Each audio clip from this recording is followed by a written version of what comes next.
সব ধরনের সবজি দিয়ে মাছ রান্না করতে চাইছিলাম, কিন্তু লাউ কাটার পরে সিদ্ধান্ত চেঞ্জ করে ফেললাম। আসসালামু আলাইকুম, সবাই কেমন আছেন? আশা করি ভালো আছেন। আমি আল্লাহর রহমতে অনেক অনেক ভালো আছি। আমি মনে হয় যত বছর ধরে ঢাকা শহরে থাকি, তো এত ভালো লাউ এ পর্যন্ত আমার মনে হয় না যে আমি পাইছি। আর লাউ কাটার পরে মনটাই ভালো হয়ে গেছে। লাউটা প্রচুর পরিমাণে কচি ছিল। তো লাউটা আমি যখন কিনতে গেছিলাম, তখন একটা আপু লাউটা 40 টাকা দাম করছিল, কিন্তু সবজিওয়ালা ভাইয়া 40 টাকা লাউ বেচবে না, তো যেইটাই নাও ওইটাই 50 টাকা। পরে এই লাউটা আমি 50 টাকা দিয়ে কিনছি। তো লাউটা কাটার পরে ভাবলাম যে এর ভিতরে কোনো সবজি আমি দেব না, তো শুধু লাউ দিয়ে রান্না করি আমি মাছ। আর এই তো দেখা যাইতেছে ভালো লাউ কিন্তু ফ্রিজে রাখলে কিন্তু সুইটে হয়ে যায়, পরে রান্না করলে কিন্তু এরকম খেতে ভালো লাগে না।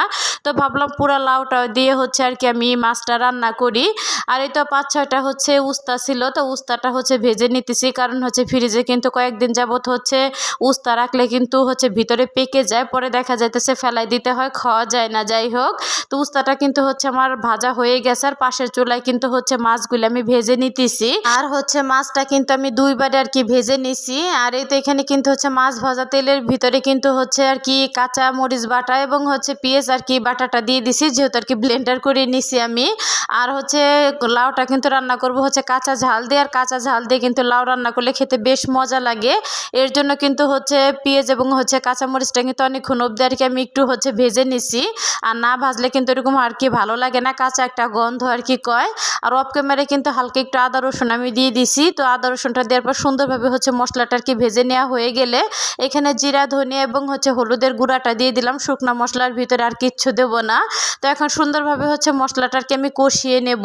তো লাউটা যেহেতু অনেক ভালো, এর জন্য ভাবলাম কাঁচা ঝাল দিয়ে রান্না করি। আর কাঁচা ঝাল দিয়ে কিন্তু লাউ রান্না করলে খেতে খুবই মজা লাগে।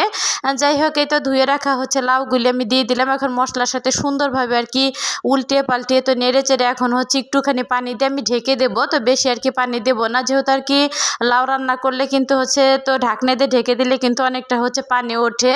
আর অনেক পরিমাণে ঝোল রাখবো না, একটু কাদা কাদা টাইপের আমি রান্না করব। আর এই তো এখন কিন্তু একটু লবণ দিয়ে দিলাম স্বাদ মতন। এখন অবধি লবণ আর দেই নাই আমি। তো এতে লবণটা দেওয়া হয়ে গেলে আবারও একটু নেড়ে চেড়ে তো এখন ঢাকনা দিয়ে ঢেকে তো বেশ কিছুক্ষণ কিন্তু আমি রান্না করে নিছি।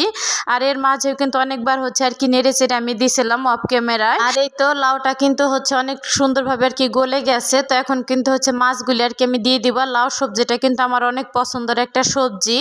তো লাউটা কিন্তু মোটামুটি আমার বাসার সবাই অনেক অনেক পছন্দ করে। তো লাউ রান্নাটা খেতে বেশ মজা হয়েছে। তো এই তো মাছগুলি দেওয়া হয়ে গেলে তো 5 থেকে 6 মিনিটের মতন রান্না করে আমি নামিয়ে নেব। তো আজকের ভিডিওটা এখানে শেষ করছি। সবাই ভালো থাকেন, আল্লাহ হাফেজ।